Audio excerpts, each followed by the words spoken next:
Sandaunurul, hi! First, congratulations, Trevor. Okay, let me just check out this volume.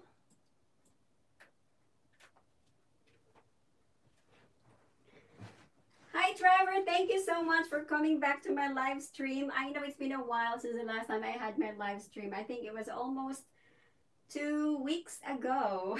So thank you so much. I hung my head and cried to wait for your live stream. So sorry. It took me a while. No, I actually tried to do, I think, a couple bit more of live streams. Yeah, it was 2 weeks. It was 2 weeks. So I tried to do a couple more live streams, but unfortunately, I think YouTube has become so strict. I've been flagged a couple of times. Last Father's Day, I wanted to do some live stream, right? And I don't know that for some reason my live stream was flagged and then it was removed by YouTube. So I'm so sorry about that. But I've missed, talking to you. And finally I'm here and I hope that, it goes smoothly.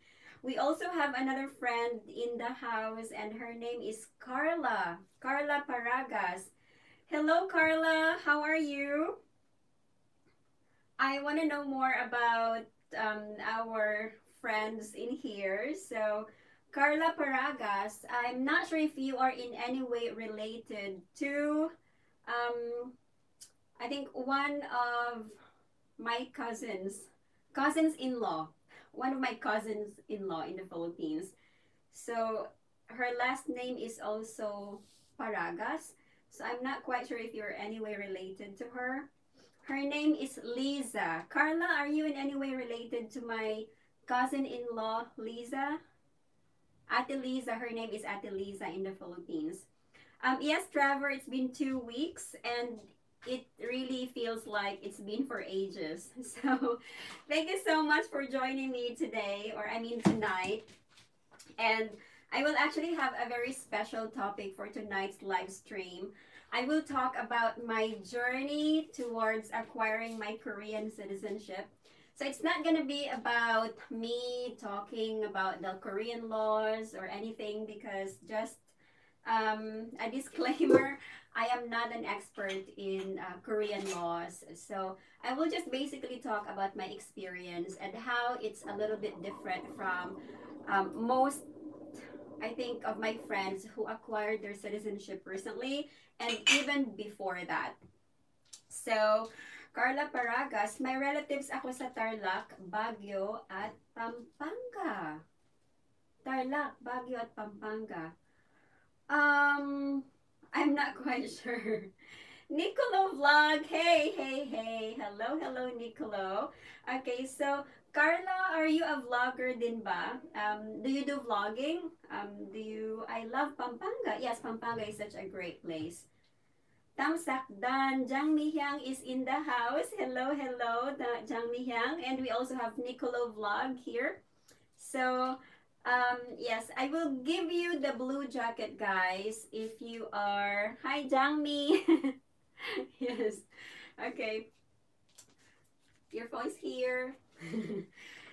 So, Carla Paragas, are you a vlogger? Are you a YouTuber? Because if you are, I'm gonna give you the blue jacket. Hello, Sanda Honorel. Ano name mo? Yes, you can be friends with each other's, guys. And we have Chang Mihyang, and she says, kararating lang ng bahay, sa computer agad ako humarap. She just came back home and she's straight in front of the computer. So thank you so much, Dong Seng, for supporting my live stream tonight. I don't know. I will really try to, do live as often as I can. But yes, I'm not quite sure how often I'll be able to do that. Maybe just once or twice a week. Okay, but thank you so much again, everyone, for being here. So, Carla, hello, Sanda Honorel. Ano name mo? What's your name? And Carla, his name is actually Trevor. Trevor. Okay, so hello, hello. Yes. Okay. So I believe Carla, Korean study vlogs is pinupost ko. Oh, that's great. Okay, that's actually a very good content, Carla Paragas. So I believe you are also quite good in Korean. Yes. So let me just give you the blue jacket then. Okay. Jane's smile always makes my day. Well, that's good to know, Trevor. Ho host, ho ho host. Han Young is in the house. Hi, hi, hi. Hello, hello. Han Young sensing name. Okay, guys. Han Young is also a vlogger, and she does a lot of posts and videos also related to KIIP, which is the Korea Immigration and Integration Program. I will talk a bit about that because that is a big part of my experience or my journey towards acquiring my Korean citizenship. Good evening, Hanyong Sansing Nim. Thank you so much for joining my live stream tonight. And we also have here Jang Mi Yang, Carla Paragas. Okay, so I already gave Carla Paragas the blue jacket. Okay, so you guys will be my moderators for tonight's live stream. Hanyong, kamusta po? Sabay kayo ni Oma Life. Yes, yes, I think Oma Life is also doing live stream tonight, but I'm not sure. I think she's doing silent live stream at this moment. Ot opso, what do you mean? Okay. Yes. Ano nangyari? Okay. Okay. Ah! Okay. Wala ka pa lang. Okay. What mojo? Okay, iko juro kasuke. Okay, okay, okay. I have lots of clothes. Okay.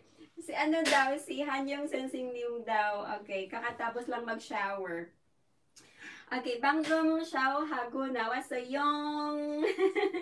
Hello sis, long time no see. Donna's Diary, hello, hello. See you, sino yan? Okay, but now see now. Hanyong, Trevor is, okay, Trevor is Korean. Okay, Trevor is Korean. I'm not sure if you've already met each other in one of my previous live streams. But anyway, he is Korean. He's been to the Philippines, and he's here joining us in tonight's live stream. Donna's Diary, hello, hello, sister. Thank you so much for dropping by in my live stream tonight. Long time no see, but now see now. Yes, okay. Okay. Hi, Dohan. Hi, Dohan. Or you mean Donna. Daan lang po, sis pretty. Have a good day. Thank you so much, Donna's Diary. Thank you so much for dropping by. Okay. Chang Mia says, mas malala si teacher kakatapos lang nagligo computer agad. Kaharap. Si Jang Miyang, she just came home and then computer ka agad. Si Hanyong, kakatapos lang ng shower, computer ka agad. Okay. Alright. But anyway, I'm thankful and grateful that you're here. Okay. Sanda Unural, his name is Trevor and he speaks Tagalog, by the way. So, you can talk to each other in Tagalog, you can talk to each other in Korean, you can talk to each other in English. I can talk to you in any language as long as it's Korean, English, Filipino. I can even speak in Ilonggo if you like. So it doesn't matter, okay? You can speak or use any language that you like in this live stream. Okay. So anyway, as I was telling you earlier, this topic or tonight's topic is going to be about my journey towards acquiring my Korean citizenship. This is quite a hot topic in Korea nowadays because recently there was this TV show that showed, I think, an 18-year-old Filipina Korean girl, and she lives in Korea.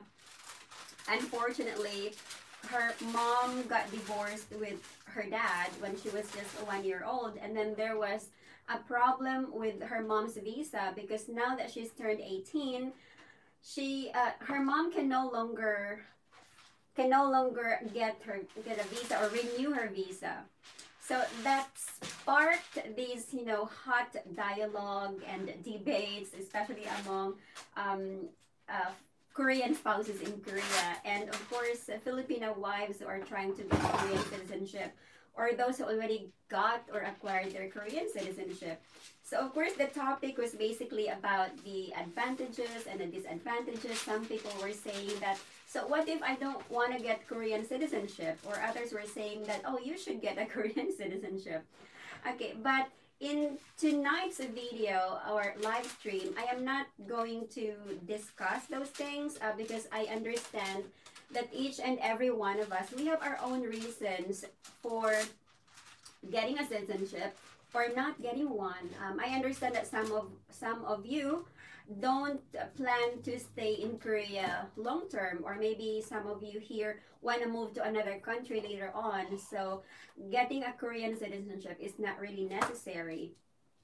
Okay, so for me, when I arrived in Korea, that was way back in 2009.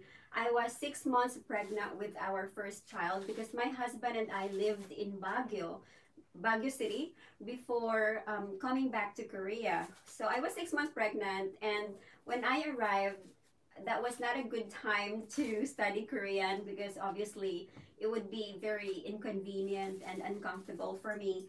So I stayed in Korea for 3 to 4 months more, and then I had my first baby. And the 3 months after I gave birth, I got a job right away. Okay, I started teaching at an elementary school at that time. Unfortunately, because of some health reasons and some other personal reasons, documentations as well, I was not able to keep that job for a long time. It was so hard trying to get the required documents at that time. So I really wanted to get a job, but I was not able to keep that job because of because of those reasons. So eventually, I started this training. This was a Korean, no, this was a teaching certificate training in YWCA. I don't know if some of you have attended this training, but it was given for free. And actually, it was my husband who told me about it. So he told me that if you want to join this training, you can do so and you can get a certificate. It's more like a teaching certificate that I can use when I applied for teaching jobs in Korea. Magsuklay muna ako host, sabi ni 10912 Mine1. Hi sis, sabi ni Dave Warrell Robles. Okay, well guys, I'll just keep talking for a while. You can talk to each other while there. So yeah, there you go. That was in 2009 when I started. Okay, I think sometime in September 2009, when I attended YWCA. It was a teaching certificate training, and I believe it lasted for around 4 to 5 months. I'm not quite sure exactly, but yes, in 2010, I don't know what happened exactly. I actually wrote down my timeline here. So sometime in 2010, I met a few other Filipinas also living here in my area in Suwon, and then they told me about attending the Migrants Community Center where I could study Korean for free. And I was so happy and excited because even before coming to Korea, I was already quite familiar with the basics or the foundation of Korean. I could read and write Korean. My only problem at that time was, of course, the speaking and the listening. But I could read and write. So I thought, okay, maybe I should, go to these classes and improve my Korean. So I did. And I actually attended the Korean classes in Suwon Wegukin Bukchi Center. That's the Suwon Community Migrant Center in Suwon. And I kept studying until 2012. Okay, so that was almost 2 years. of studying Korean. And sometime, annyeonghaseyo, BG lang muna ate. Yes, annyeonghaseyo, of course, Dongseng. Maligo din muna ako. Okay, maligo ka na muna. BG lang. So, sometime in 2011, I also, actually that was January, winter vacation class. I got a job in another academy, that was a Hagwon. And that's when my teaching career started in Korea. So it's been almost 9 years, actually. But in 2012, I had my second baby. So I had to stop studying Korean because I was working and studying Korean at the same time. So it was so hard to juggle two things at the same time.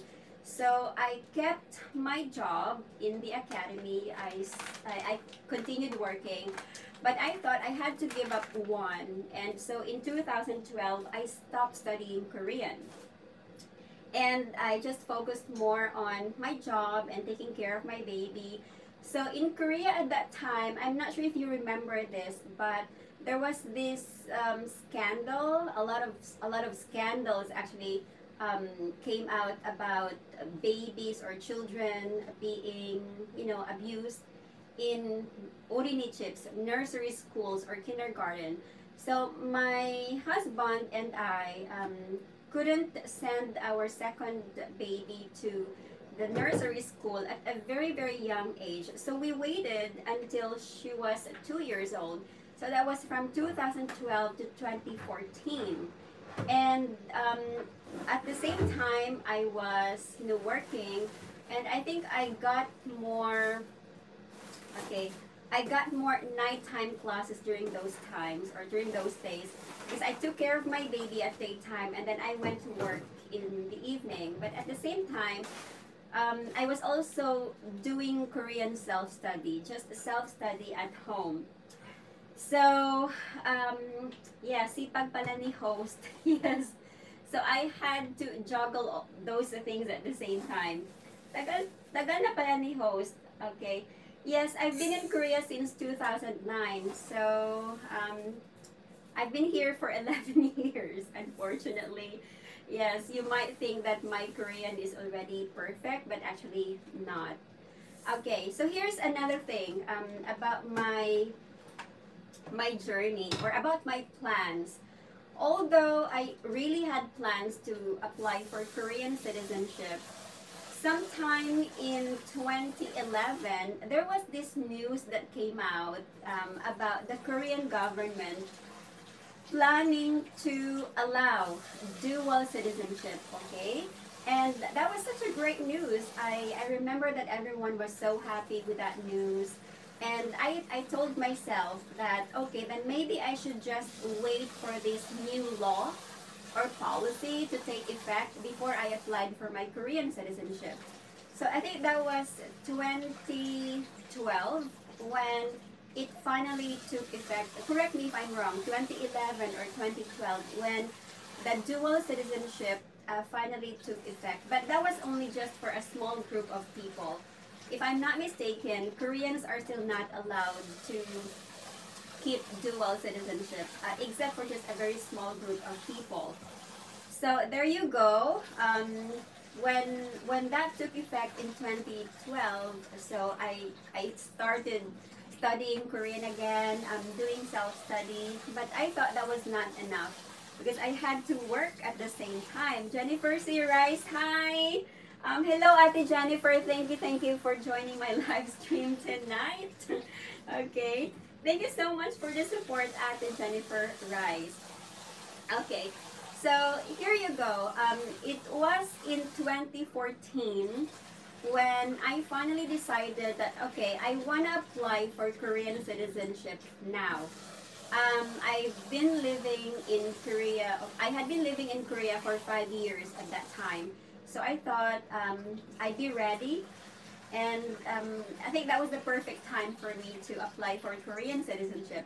And then I heard about KIIP. So KIIP, stands for Korea Immigration and Integration Program. So that is basically Sahwe Tunghap program in Korean. So that program was developed by the Korean, what was it?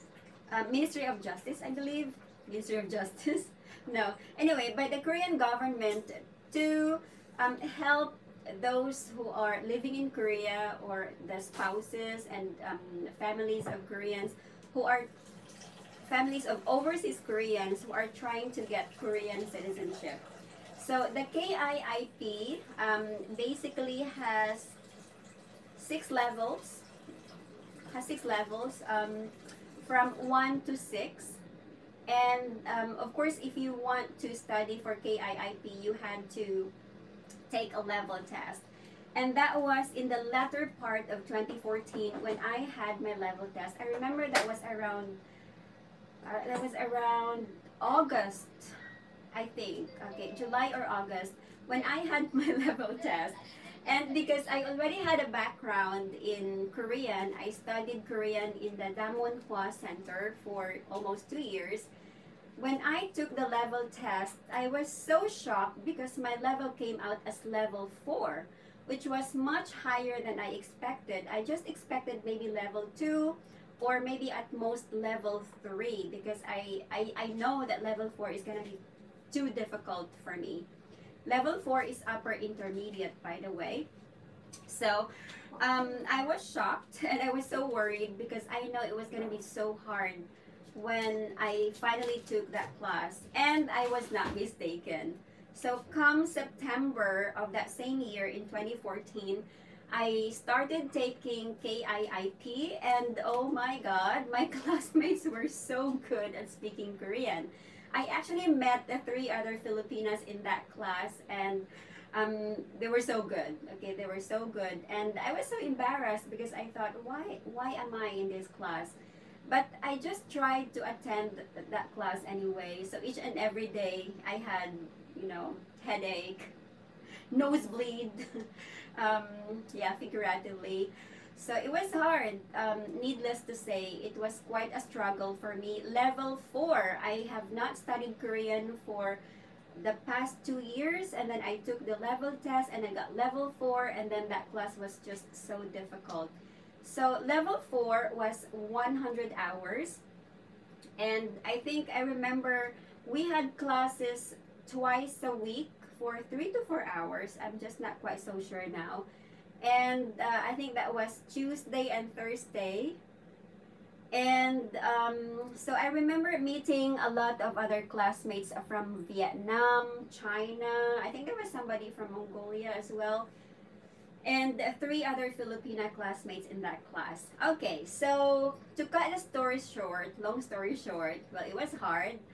I finished the 100 hours, and it was time for the evaluation test. So each and every level, after you finish the level, there's an evaluation test.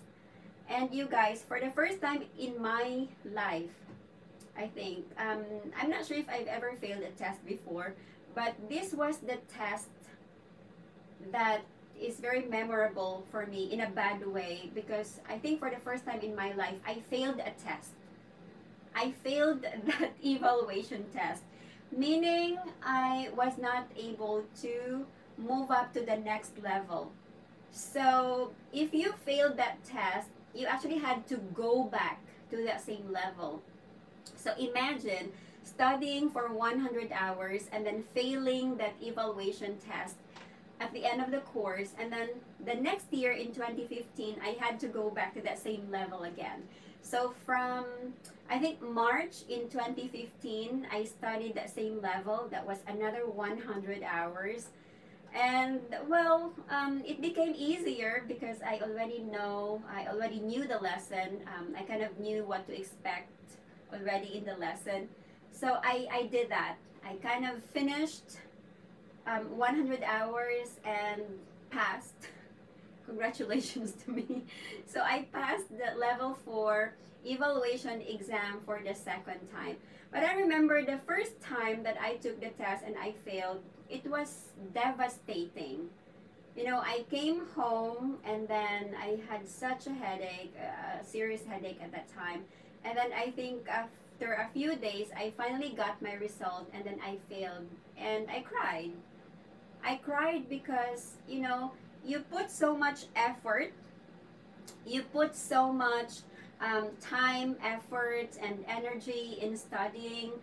And then after studying for 100 hours, actually even more because we still had to do homework, I failed that level 4 test the first time. So that was really devastating for me.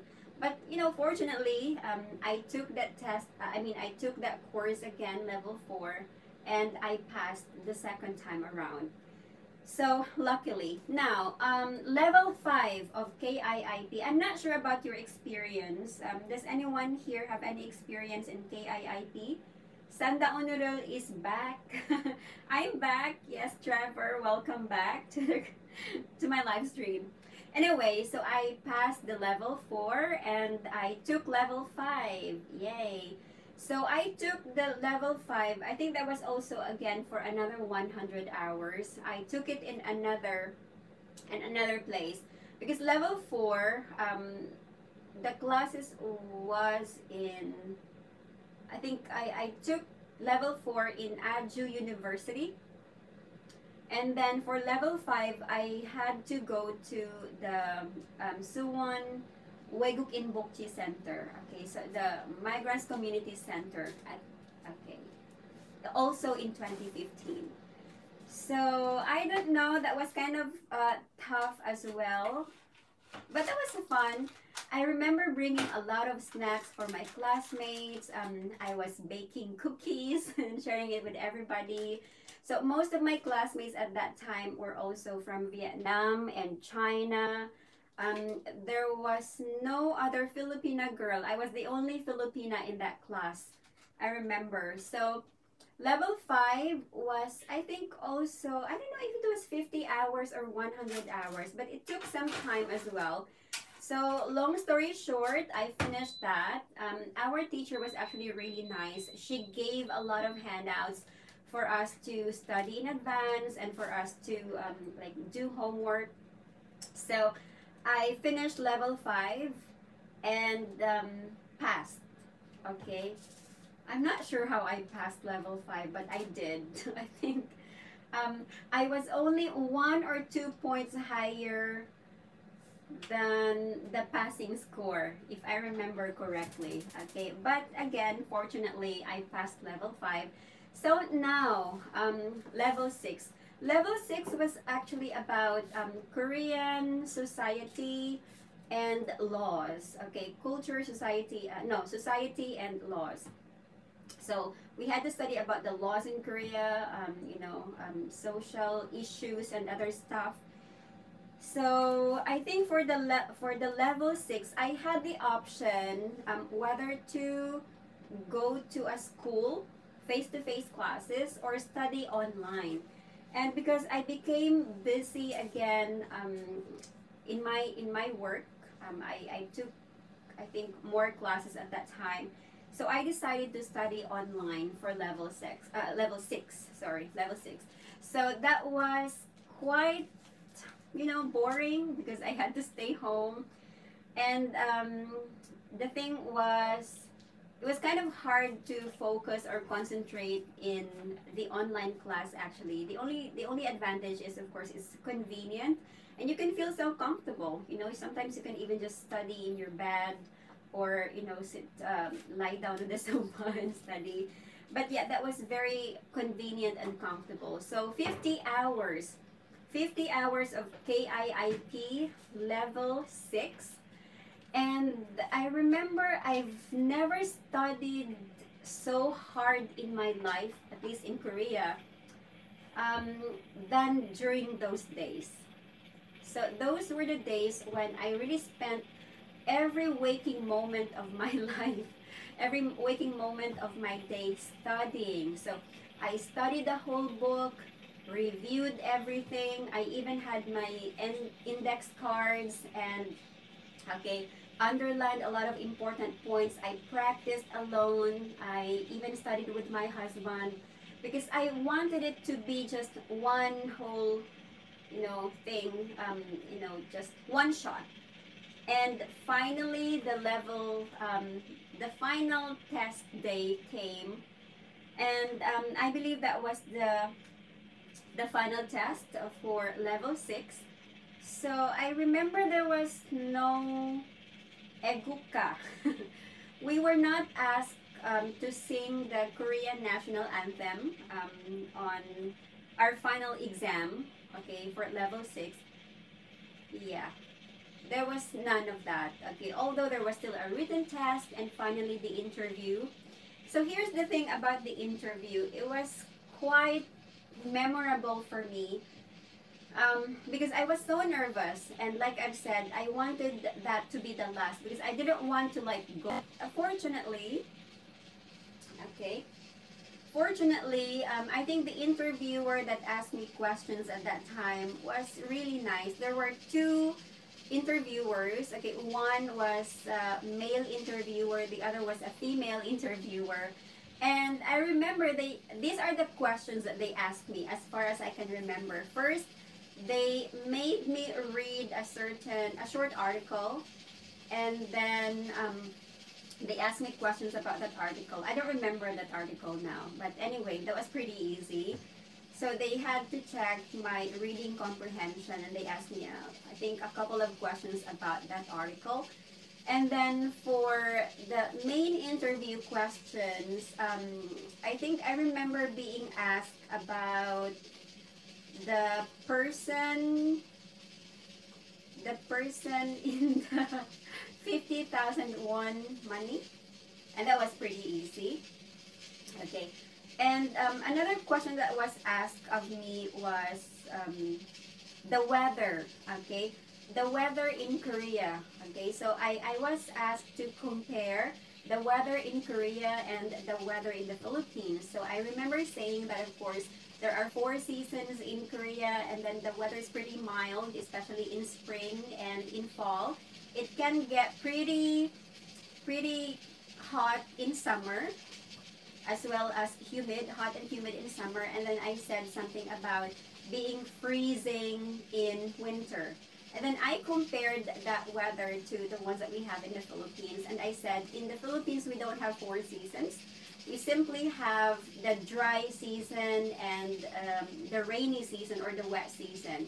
And then I just told them like when the dry season is, or when the rainy season is. So, super ganda ng host, Mrs. Kim. Thank you. Thank you, Tamsak. Thank you sa patamsak. Right. So anyway, going back, I'm sorry guys, I'm just talking here. I will answer questions if you have later on, but I want this to be just a continuous story because I don't want to forget any details. So, KIIP final interview questions. The first question was about the weather in Korea and then the weather in the Philippines. So I told them that in the Philippines we don't have 4 seasons, just the rainy season and the dry season. So the dry season is basically the summertime in the Philippines, and then the rainy or the wet season starts sometime in June, July, August until I think December or January, right? Okay, so that was it. Pretty easy. Next question was about the diplomatic relations between Korea and the Philippines. So the female interviewer asked me about the diplomatic relations, or the diplomatic relationship between Korea and the Philippines. So I think I knew that. The question was a little confusing at first, but I took my time to really understand it. And then I remember that my answer to that was Korea and the Philippines have a pretty close relationship. So I told them about, for example, the number of Koreans who go to the Philippines to study or to go for a tour, and then also the number of Filipinos who are working in Korea. So economically, diplomatically, Philippines and Korea have a very good relationship. So now, I also mentioned in passing, I think during my conclusion, I mentioned about um, Philippines help or the Philippines helped Korea during the Korean War. Okay, and then Philippines also helped Korea financially sometime in the 1960s and the 1970s. And I don't know, somehow I regret saying that, but because I did, the male interviewer kind of asked me a follow-up question. Actually, he said, "Oh, yeah, that's true." And then he asked me, "So now, how can Korea help the Philippines?" And I did not expect that question. I believe that was just a follow-up question. It was not part of, the list of questions at all. So he kind of just asked me, "So now, how can Korea help the Philippines in return?" And actually, that was pretty uh, much of a surprise question for me. But I remember answering that because Korea is one of the best construction industries in the world. And then the Philippines is actually hit by 20 plus typhoons every year, and then a lot of other natural calamities such as earthquake and floods and others. So I told them that I hope that Korea can help the Philippines in building better infrastructures and better public facilities such as schools, bridges, etc. That's what I said. And well, I think they liked that answer. So they moved on to the next question. And here's my last KIIP level 6 question. They asked me to explain the miracle of Hangang. Hanggang ikijok. Hanggang ikijok 뭐예요? Okay, and then they told me to explain what that is. And fortunately, I studied that very, very hard. And actually, the miracle of Hangang is one of the most impressive lessons, okay, in the book, okay. And that was pretty easy, I thought, until I reached this part when I started saying that, um, okay, hanggang ikijok, that's right. Okay, I thought that was pretty easy because I already understood what the miracle of hanggang is and so on. But I came to this part like halfway throughout my answer. I said something about how amazing Korean people are for being able to develop their economy in such a short time. And then I looked down. Okay, I looked down, and then I looked up at the female interviewer, and she was like listening to me so intently. And then I realized, oh my God, I'm almost over. Like, I did it. Like in my head, I felt like I did it. Okay. I think I passed it.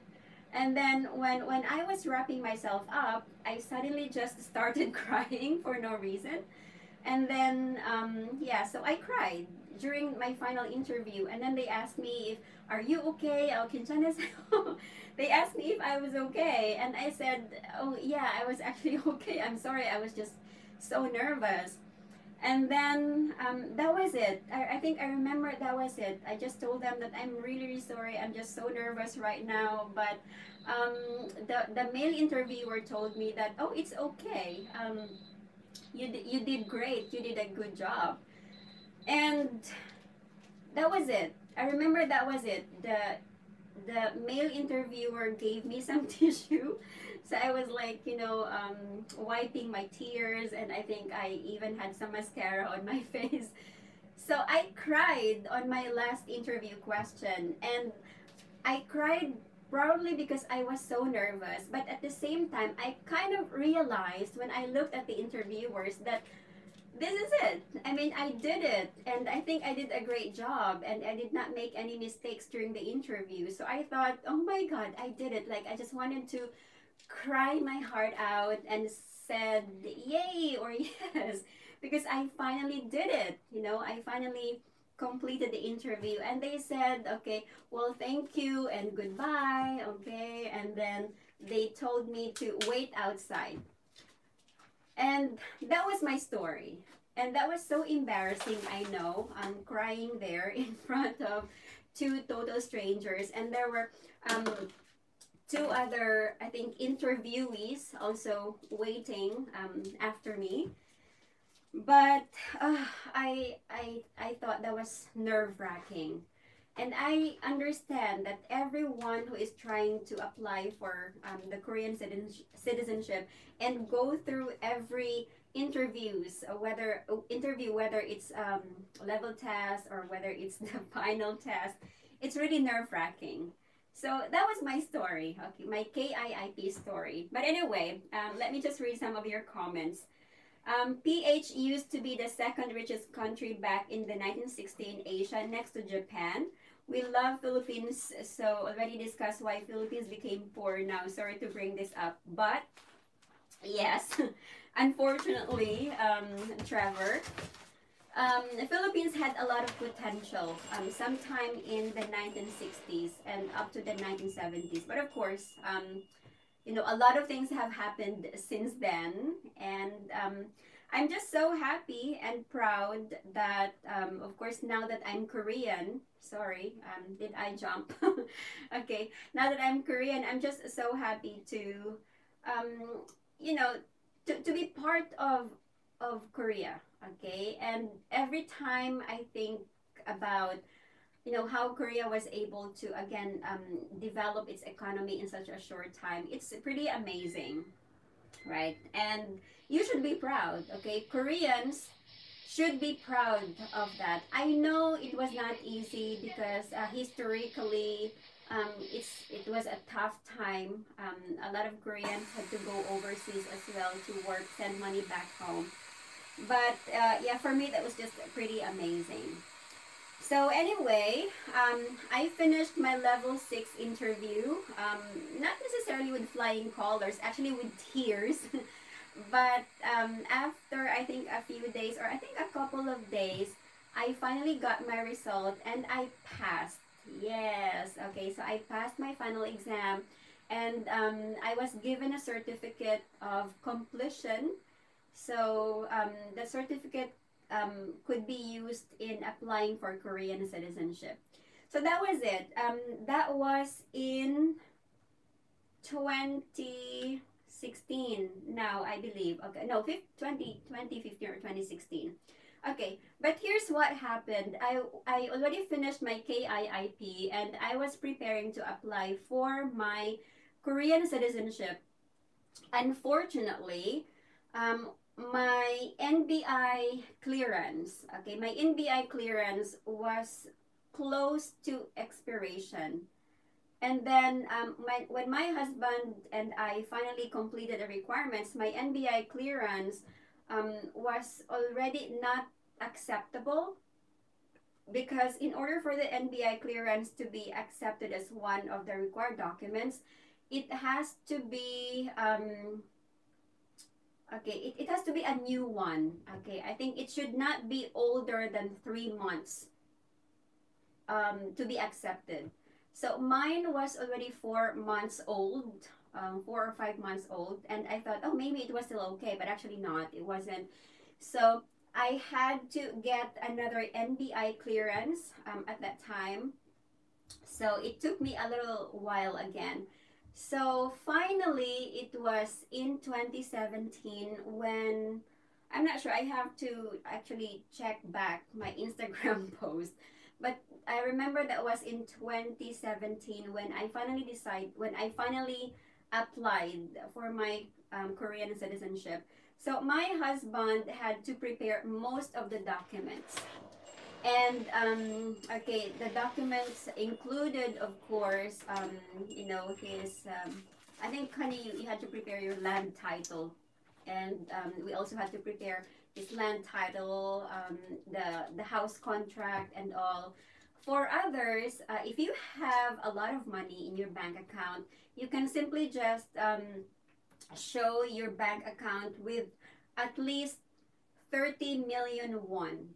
and that's already acceptable. Of course, you can also show other, like for example, your house title or apartment title and so on.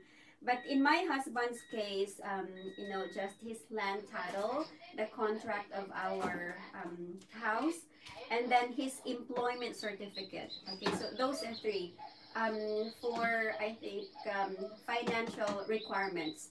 And then he also had to prepare a lot of other, you know, basic requirements such as the family register and our marriage certificate, I think. And on my part, I had to submit my birth certificate, and then also I had to make like a family register, sort of. There's actually you can go online, and then there is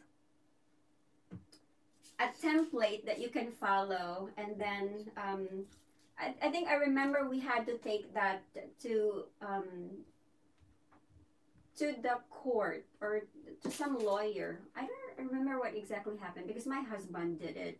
So that family register should be notarized, and that was pretty easy actually. And then someone should um, someone should translate those documents to Korean. I remember. So that was it. So all of the requirements were ready, and then we went to the Suwon, where is it? The immigration office in Suwon. Yeah, so we went to the immigration office, and then I just basically submitted all my requirements.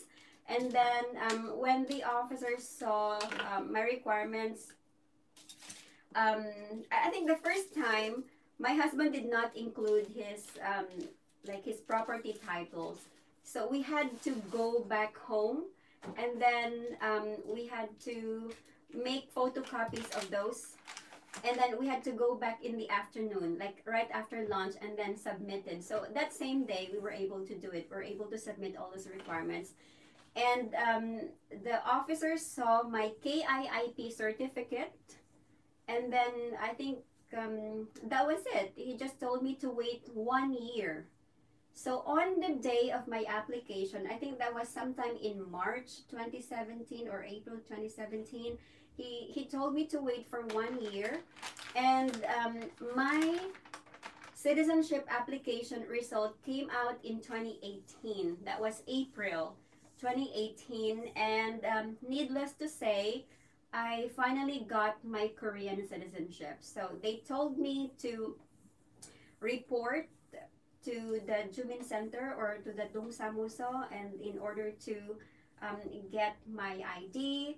Unfortunately, in my case, there was a little problem with a spelling mistake in my name. So when I went to the Dongsamuso or the community center, they told me that there was a spelling mistake in my name. So that was a little complicated. And it took a while before it was actually corrected. And it took maybe a couple of months. So April, May, June, July. And then I was actually supposed to apply for a change of name and then apply for a passport. But in August of that same year, in 2018, my family and I were planning to go to the Philippines for a short vacation. So I couldn't apply for a Philippine passport yet because I thought that I wanted to change my name first. I wanted to get a Korean name. And if I applied for a passport using my English name and then apply for another passport with a Korean name later, it would really take time and get much more complicated. So I waited until I got my Korean name, or until I changed my Korean name. I think I'm gonna talk about changing Korean names in another live stream later on. But here are a few complications. So on my way to the Philippines in August, I was still using my Philippine passport, and there was quite a problem because in the Korean records, I'm already a Korean citizen. but I was still using my Korean passport. And um, I think I remember at that time that the the officer, the airport immigration officer, had to call somebody. I'm not sure who it was, and then they had to, yeah, ask me a few more questions, and well, finally we were allowed to take our flight. So on okay, I think on our way back to Korea, I think we stayed in the Philippines for a few days. I think 7 or 8 days. So when we came back to Korea, I finally applied for the change of name. And it was also a little bit complicated. I'm just gonna talk about that in another live stream or in a vlog. But anyway, I finally changed my name, and then so now my name is Jane Han instead of Mary Jane, my full last name. So finally, I got my Korean name, and then I also had to replace my ID. Okay, so I had to replace my ID, and then I applied for my Korean passport. So in my Korean passport, my Korean name is also Han Jae-in or Jane Han. So my suggestion for those of you who are trying to also Melay J, hello beautiful host, Damsak Dan, long time no see. Melay J, thank you for dropping by, long time no see. I'm sorry guys, ang dal-dal ko no, kasi I didn't want to disrupt my flow of thoughts. So I just wanted to like keep talking about that experience. So thank you for listening if you're still there. But anyway, so I finally got my Korean passport, and my name is also Han Jae-in in that passport. So just a suggestion for those who are not yet Korean citizens, I suggest that before you apply for a driver's license, and then for a passport or a Korean passport in Korea, if you have any plans to change your name or to get a Korean name, change your Korean name first. Okay, so I suggest that you change or get a Korean name first, and then apply for everything after you get your Korean name. Because if you get a Korean passport while you still have an English name, a driver's license while you still have an English name, it's going to be very complicated changing all of those information later. So in my case, I had to change all of my records, including my insurance records, my phone records, and then bank records, etc. So it was a long process. I actually had to go back and forth, trying to change all those information, even though it's just a name, and also my my ID number. So yeah, again, just a suggestion, wait until you've changed your name before you apply for those things, if possible, right? So now, okay, I think after some time, when was that? That was way back 2019 or last year. It was last year when I finally changed my name, and then I also got my Korean passport last year. So if you come to think of it, my Korean citizenship journey actually took 10 years. I arrived in Korea 2009. I finally got my Korean citizenship in 2018, changed my Korean name in 2019, got my Korean passport in 2019. So that was one whole 10 years. Okay, so here's what I'm trying to say. You don't need to hurry. You don't need to hurry. If you feel like you're not yet ready to apply for Korean citizenship, then you don't need to.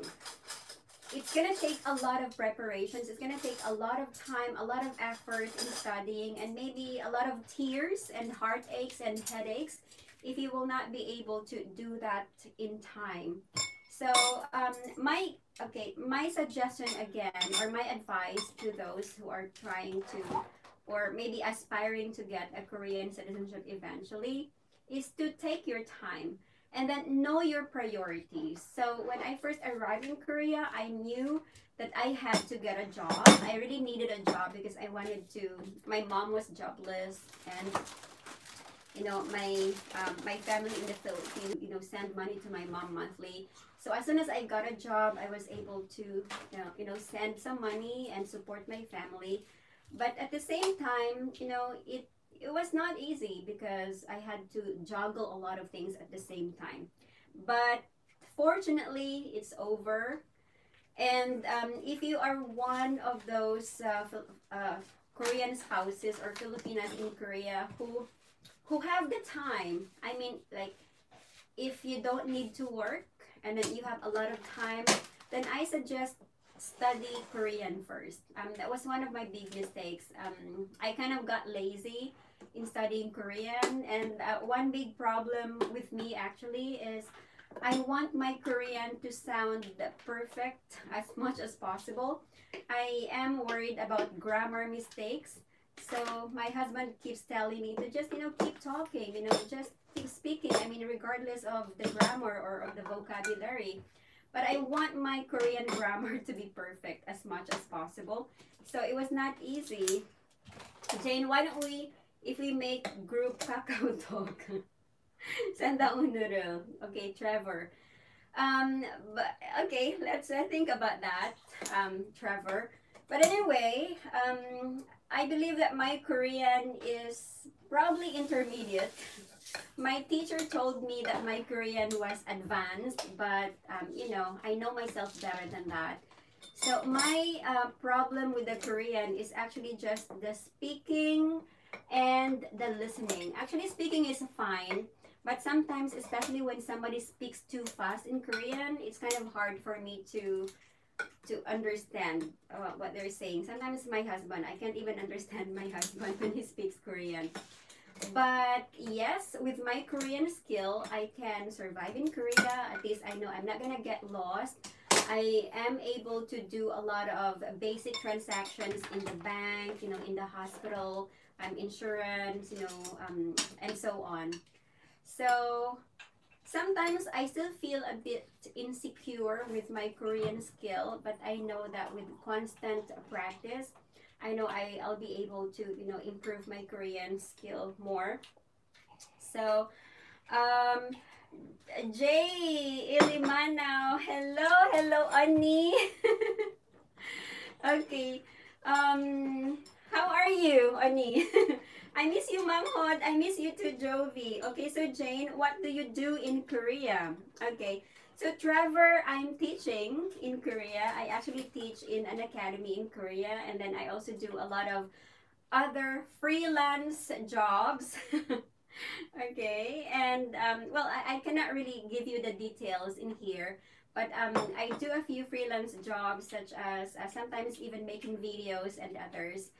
So yeah, but my main job is of course teaching. But I have a few concerns about teaching in Korea as well that I'll probably discuss in my other vlog later on. That includes the benefits and the other stuff. But in the future, yes, in the near future, I'm also planning to get another job, probably a more stable job when my kids are old enough, you know, maybe sometime later, okay, when they are in middle school or later in elementary school. So yeah, I do. Okay, so free teaching. No, it's not free teaching. Not necessarily. Okay, I teach in an academy, and then I also do a few other freelance jobs in between. Okay, so Onni Jovi Elimanaw. Jovi is actually in Germany. I don't know. I don't think she has a YouTube account. I don't think she's vlogging, but she is a best friend of mine back in the Philippines. She's one of my Onnis in the Philippines, and so happy to have you here, Onni. Thank you so much. I missed you so much, and thank you for dropping by and checking out my live stream. Okay, So I don't know, guys, if you have any questions or anything, but let me see. I've been doing this live for 1 hour now, and I think I might not be able to do this for a long time because it's Sunday and the kids have to get ready for school. We have to get ready for work tomorrow, and the kids have online classes tomorrow as well. Okay. So if you have any questions about Korean citizenship, I don't know, you may ask me and I'll try my very best to answer them. But I cannot promise you that I'll be able to give you decent answers, especially when it comes to the recent changes in the laws and policies of Korean citizenship in Korea. Okay. But maybe just to answer this big question, I think this common question, whether it's important or is it necessary to get a Korean citizenship? For me personally, yes. Of course, one of the reasons why I really tried my best to acquire a Korean citizenship is because we plan to raise our children in Korea. Of course, maybe in the long run, some time later in the future, we might go back to the Philippines and I don't know, maybe retire in the Philippines. But for now, we plan to raise our kids here in Korea. And I don't want to have any other like hassle, like renewing my visa every 2 or 3 years. So it's kind of hard also, especially when, um, you know, you have to like apply for a few things and then because you're not a Korean citizen, even for jobs. Okay, although teaching job is easy, but it's not easy to get a lot of other stable jobs in Korea if you're not a Korean citizen. But of course, aside from the benefits, or along with the benefits, here also comes your duties and your rights as a Korean citizen. And one of those that I was really looking forward to was my right to vote finally. And actually this year in April, was it in April? Yeah, in April, I finally voted for the first time in Korea, and that was quite a surreal experience for me. And then your duties as well. So now that I'm a Korean citizen, I have to, of course, pay my taxes. I paid my taxes before, but now it's really an obligation. And yeah, I also had to pay for my insurance and yeah, a lot of other things. So here's the thing about being a Korean citizen. As I've mentioned before, when I arrived in before I arrived in Korea in 2009, dual citizenship was not yet allowed. Okay, but now, since 2012, I think, or 2011, South Korea now allows dual citizenship just for a small group of people. And the Korean spouses are among those people who can actually keep their first nationality, okay, or their original nationality. But here's a catch. You cannot simply just, practice dual nationality at the same time if you are living in Korea. So in my case, I had to sign a document. It was more like a certificate, actually, or some sort of a declaration that I will not practice my right as a Filipino citizen while I am in Korea. So in other words, in Korea, I am a Korean citizen. When I go to the Philippines, I am recognized as a Filipino-Korean citizen. But in Korea, I am not a Filipino citizen, just a Korean citizen. So here's the catch. So I will not be able to use my rights, or how do you call this? Take advantage of my right as a Filipino citizen here, or as a foreigner, or whatever that may be. So in Korea, I am Korean. I have my duties, I have my responsibilities, I have my rights. I am Korean, period. That's it. So of course, when I go to other countries, or when I go back to the Philippines later on, I would be Filipino-Korean. So that's it. Okay. All right. that was my journey, or that was basically my experience acquiring my Korean citizenship. It was not easy, especially if you are working at the same time. So my advice to those who have the time and also the resources is to really study Korean, because that is the basic. It's the basic foundation. And then even if you've tried to apply for Korean citizenship and then you failed a few times, just keep trying. And actually, if you take your time and then just study hard, okay, there will come a time that when you will be able to get it. Okay, so don't be in a hurry, especially sometimes there are newcomers who want to apply for Korean citizenship just in 2 years. That is also possible. If you have maintained your marriage with your Korean spouse for 2 years, you can actually already apply for Korean citizenship after 2 years. But that is only if you are ready and if your Korean skill is already, you know, beyond, I mean, above intermediate. So just really try to take your time, and then just think that everyone is having a hard time. It's not just you. Like I told you, I failed for the first time in my life when I first took my level 4 Korean evaluation test. So yeah, you will really just expect maybe the worst, prepare for the best and expect the worst, and then if you fail, just try again. You can keep trying. And every year, as far as I know, every year the rules or the laws and the policies change. So it's possible that in the next few years it will get even much more difficult to get the Korean citizenship. So if you can study now and then apply for Korean citizenship earlier, then good for you. Okay, but of course it depends whether you're ready or not. So again, I think I will not be able to keep this live stream for much longer. Today's Sunday, and time check, it's 8:58. So I'll probably stop or end this live stream at 9 o'clock. I'm sorry for those who are in the Philippines, because I will not be giving out or giving away load or data for tonight's live stream. I'll try again next time. But I just really wanted this live stream to be much more about my journey and my experience in getting my Korean citizenship. So I didn't want to disrupt,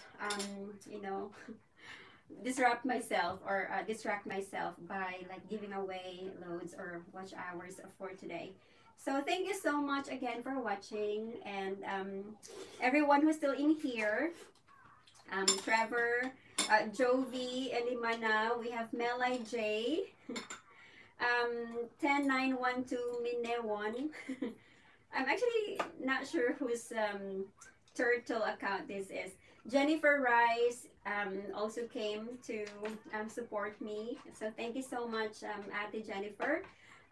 We have Hanyong, Jang Mihyang, we have Dave Warren Robles, okay, and Donna's Diary also was here earlier. Carla Paragas was also here. And thank you so much for every one of you who also joined me. I'm sorry that we are not able to have more of a conversation, but maybe next time I can do more of a Q&A, basically about other things.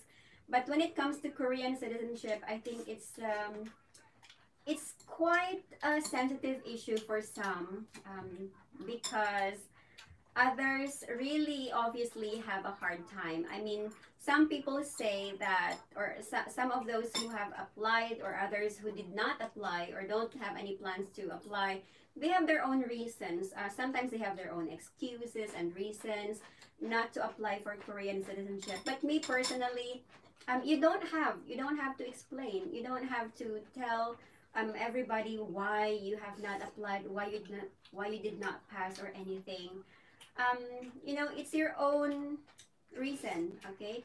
It's your own life, it's your own experience, and then again, I completely understand why other Korean spouses don't want to apply for Korean citizenship. So You don't have to, okay? So, thank you so much again. Jennifer Rice is still there. And Carla, I learned a lot. I might apply for Korean citizenship. Um, good next year. Okay. Good luck, Carla.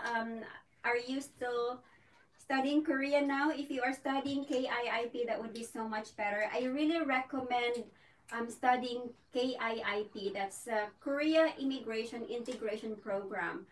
You can just simply study at the Damonhwa Center or the, how do you call that? Yeah, Migrant Center. But I think KIIP is the best.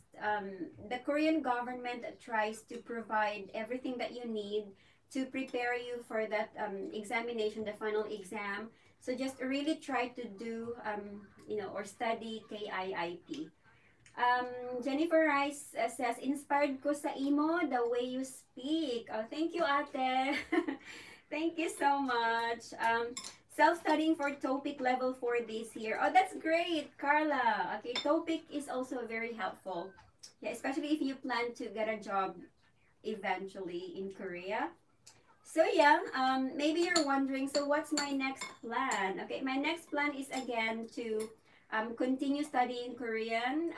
I really want to improve my Korean. So nowadays, I just, I also still want to have fun. So I just spend my time watching K-drama.